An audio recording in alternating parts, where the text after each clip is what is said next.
Hey everyone, today we'll talk about how to fix or how to solve your problem of mute notifications on Snapchat. To know how to fix or how to solve the problem of mute notifications on Snapchat, you should just go to Settings.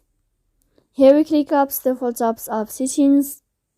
Then this list you will enter to the window of Snapchat and you click here in this page. As you see, we click. Then this list of app info, we click on first stop and we click OK. Here we'll enter to the window of storage. Then we click clear cache. Then we can turn off your Wi-Fi. And you can wait a moment to turn on your Wi-Fi again. So if it's not working with you, you can update your app on Play Store. So please don't forget to support us, bell icon and subscribe. See you next time in another video, and thank you for your attention and your watching.